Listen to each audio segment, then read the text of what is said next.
जी नाज़रीन, हरफ राज में एक बार फिर खुश आमदीद। हम ब्रेक पे जाने से पहले बात कर रहे थे कि हम जो गुज़िश्ता 2 दिन से कराची के इशूज़ के हवाले से, कराची के शहरी जिन मसाइल से दो चार हैं उनका हल तलाश करने की कोशिश कर रहे हैं, मुमताज़ रहनुमाओं से पूछ रहे हैं, माहिरीन से बात कर रहे हैं। आज भी एक अहम शख्सियत हमारे साथ प्रोग्राम में मौजूद होंगी और यह सब आज सारी क़यादत जो है वो कराची में। आर्मी चीफ ने भी मुलाकातें की हैं ताजरों से, शहबाज शरीफ साहब भी खैर वो सियासी एजेंडे पे वहाँ पे गए होंगे, आसिफ जरदारी साहब भी से मुलाकात की है, लेकिन आज पूरे शहर का उन्होंने राउंड किया और जो मुतासरीन के पास गए हैं उनसे ताज़ियत का इजहार किया है। लोग भी उनके पास पहुँचे हैं। कल वज़ीर आज़म साहब भी जा रहे हैं कि जब कोई आफत आती है तो हम उस वक्त तवज्जो करते हैं कि पहले क्यों नहीं इन मसाइल का इदराक करते। आज हम कह रहे हैं कि नालों पे गिरी जो बनाई गई तजावज़ात ख़त्म करो, पहले सब आंखें बंद किए रखते हैं। मैंने जो गुज़िश्ता 20-25 दिन में मुताला किया है तो मैं इस नतीजे पे पहुंचा हूं कि कराची वो वाहिद शहर है पाकिस्तान का जिसको ठीक करने के लिए सबसे ज्यादा काम हुआ है ऑन द बुक्स, किताबों में बहुत ज्यादा। इतनी रिपोर्ट्स हैं, इतनी तफसीली रिपोर्ट्स हैं, कैसे किया जा सकता है, कहां से किया जा सकता है, इतने मास्टर प्लान्स लोगों ने बनाए हुए, मेहनत की हुई है। चले ये मास्टर प्लान्स पर अमल दरामद क्यों नहीं हुआ। हमारे साथ कराची के मुमताज बिजनेसमैन हैं, ताजर रहनुमा हैं, जनाब अकील करीम ढेडी साहब, उन्होंने हमें ज्वाइन किया है। अस्सलाम वालेकुम अकील भाई। वालेकुम अस्सलाम। अकील भाई, हम 2 दिन से कराची के मसाइल का रोना रो रहे हैं, हम इसका हल तलाश करने की कोशिश कर रहे हैं। आज हमने आपको भी इसी सिलसिले में दावत दी है। आप भी ज़ाहिर है एक बड़ा आपका किरदार है कराची के हवाले से, नाम है। आपके नज़दीक ये कराची जो इस हाल को पहुंचा है, पहले मुख्तसर हमें बता दीजिएगा, इसका जिम्मेदार आप किसको समझते हैं?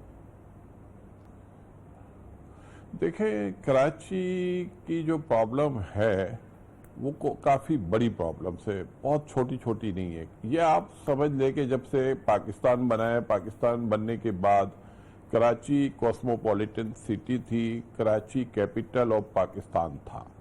तो सबसे पहले तो आप ये समझे कि कैपिटल जब यहाँ से गया तो ये एक वजह थी, क्योंकि कॉस्मोपॉलिटन सिटी में सारे पूरे पाकिस्तान के लोग बसते हैं। इसके बाद आप ये देखें कि यहाँ थोड़ा सा तासुब में लोग चले गए थे। कभी हम सुनते थे सिंधी मुहाजिर, कभी हम सुनते थे पठान मुहाजिर, तो ये रिफ्ट काफ़ी शुरू हो गई।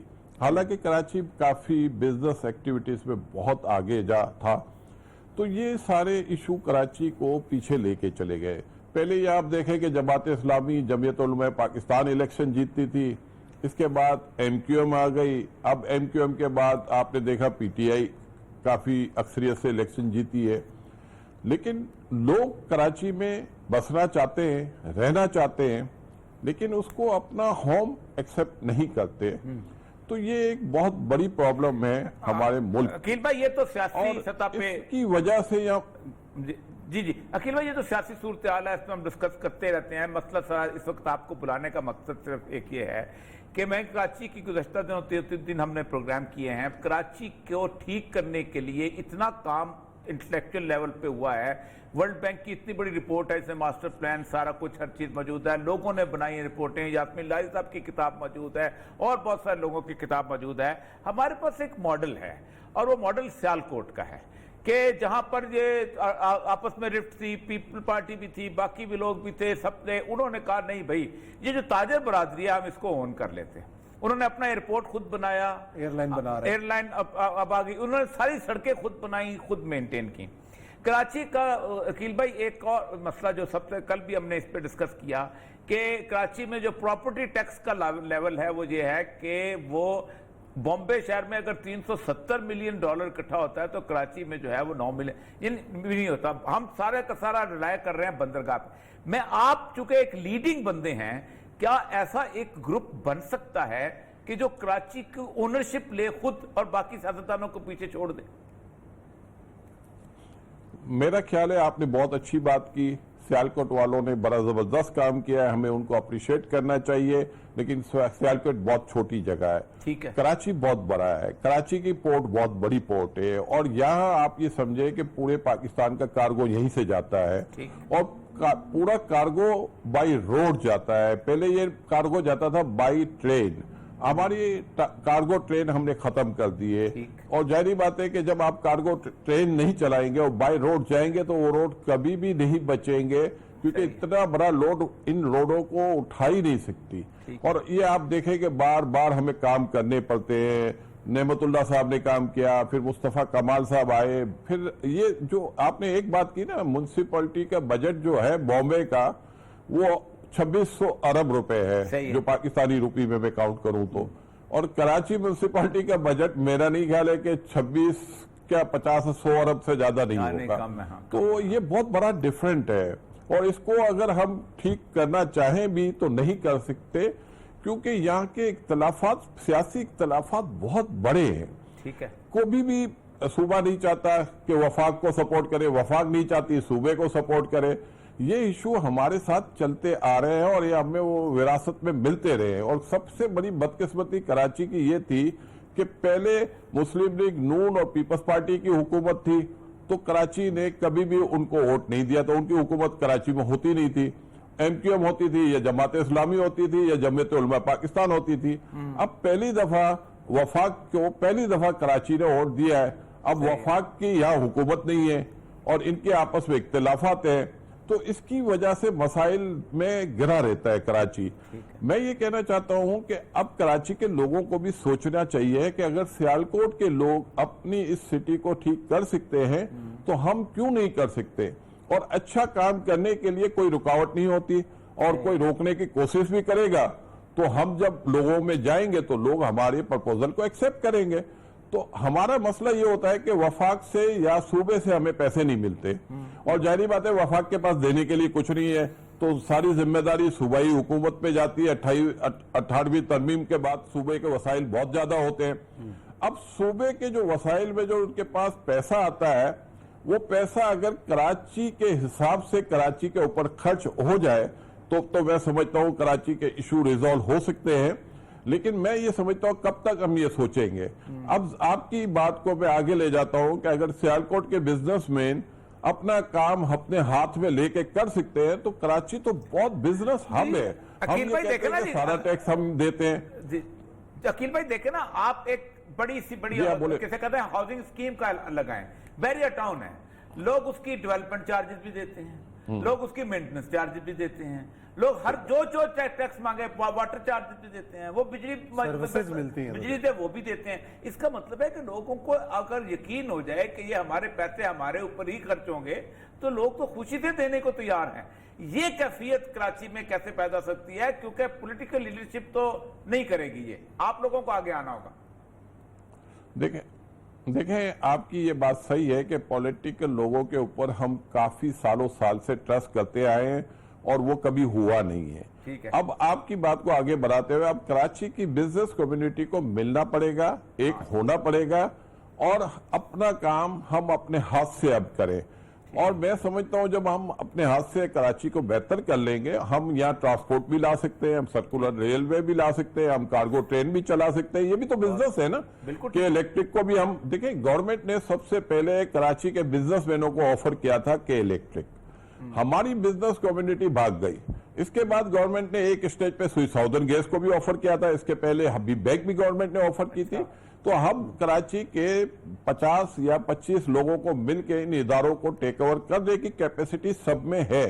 सारे बड़े बड़े बिजनेसमैन हैं और कोई बहुत बड़ी इन्वेस्टमेंट इसके लिए नहीं चाहिए। अगर 5% हिस्सा भी डाल दें और 20 लोग स्टेक होल्डर बन जाएं तो मैं समझता हूं हम बड़े से बड़े मसाइल को भी सही कर सकते हैं। क्योंकि अब हमें गवर्नमेंट के ऊपर 100% रिलाई नहीं करना चाहिए, हमें अपना काम अब खुद भी करने की जरूरत है। क्योंकि अगर हमारे घर में के बाहर कचरा पड़ा है तो हम वेट नहीं करते कि बाहर किससे आके कोई इसको साफ करे, हमारे अपने लोग उसको साफ करते हैं। क्योंकि घर के आगे कचरा पड़ा होता है तो हमें वो प्रॉब्लम क्रिएट करता है, तो हम उसका इलाज तो करते हैं। तो अब हमें कराची को इसी तरह ठीक करने की जरूरत होगी। क्योंकि अगर इस दफा तो खैर मुझे उम्मीद है कि सारे लोग वरी हैं, क्योंकि कराची में काफी तबाही हुई है बारिशों की वजह से, और हम देख रहे हैं कि इवन प्राइम मिनिस्टर साहब भी काफी परेशान है, चीफ मिनिस्टर साहब की भी ख्वाहिश है, इवन आर्मी चीफ साहब की भी ख्वाहिश है कि कराची के ये मसाइल खत्म हो, क्योंकि कराची बिजनेस हब है, यहाँ लोग बिजनेस करें, उनके मसाइल कम हो। तो मैं समझता हूं कि उम्मीद मुझे है कि इस दफा काम होगा। लेकिन अगर ना होने की सूरत में जो आपने कहा है सियालकोट वाला मॉडल लेके हम आगे बढ़ सकते हैं और अपने मसले हम ठीक कर सकते हैं। मैं आपको एक मिसाल देता हूं, पिछली जब नेमतुल्लाह साहब आए थे तो शुरू में उनको फंड मिल नहीं रहा था, तो हमने 4-5 बिजनेसमैनों ने मिल के, जो आपके एयरपोर्ट से आगे की रोड है, उस जमाने में कोई इसकी कॉस्ट आती थी 12 करोड़ रुपए, तो ये सब हमने अपने पॉकेट से निकाल के दिए थे और वो काम स्टार्ट हुआ था।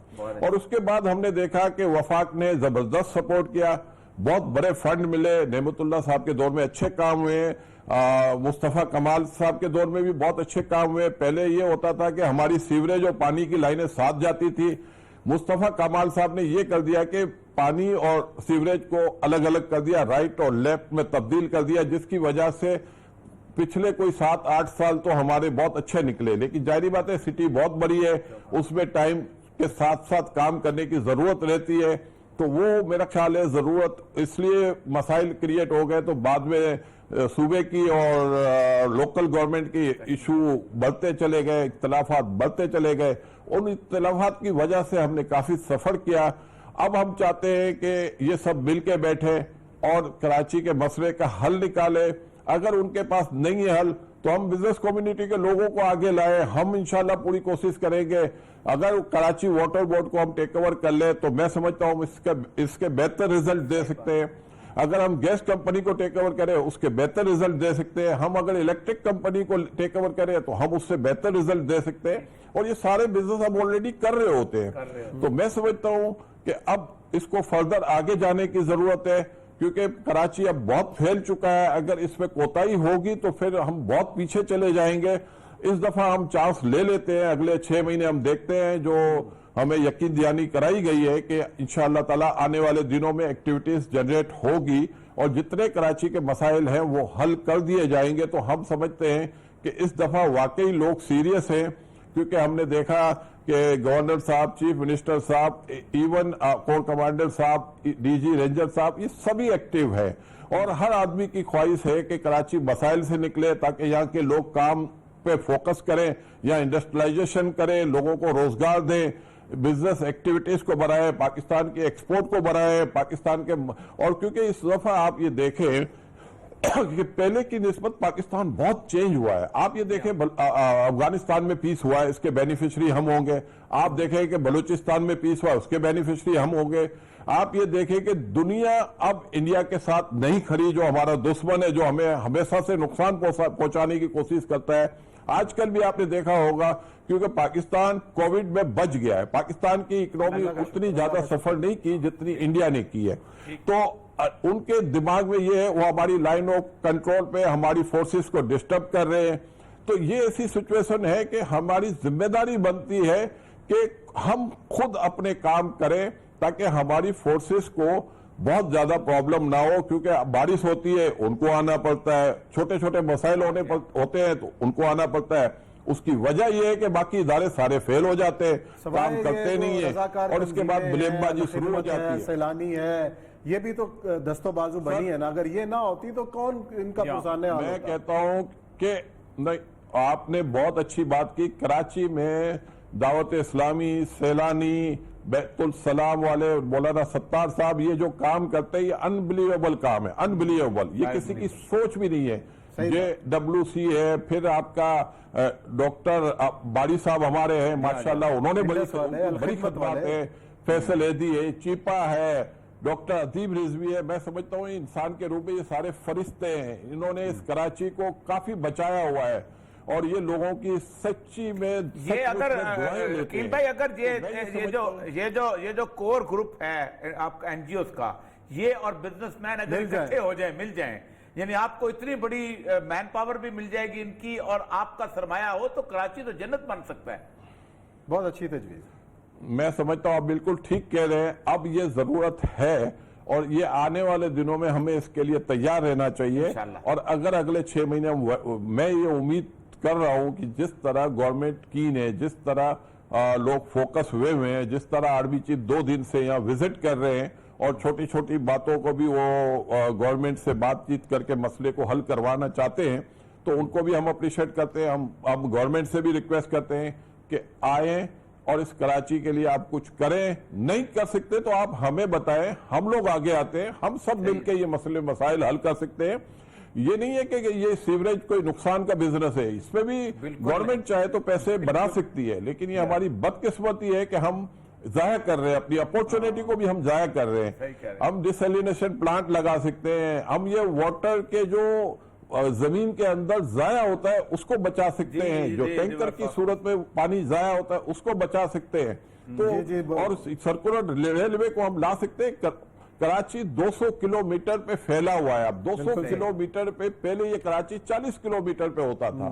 तो लोगों को अब सोचना पड़ेगा और कराची की पॉपुलेशन के बारे में सही फिगर आने चाहिए, क्योंकि हम ये देखते हैं कि पॉपुलेशन के हवाले से कराची में बड़ा फर्क होता है। पब्लिक से अगर बात करो तो कोई मानने को तैयार नहीं है कि हम 2.5 करोड़ से कम हैं, और लेकिन अगर हम सेंसस के रिजल्ट उठाते हैं तो 1.5 और 1.25 करोड़ के बीच में आते हैं।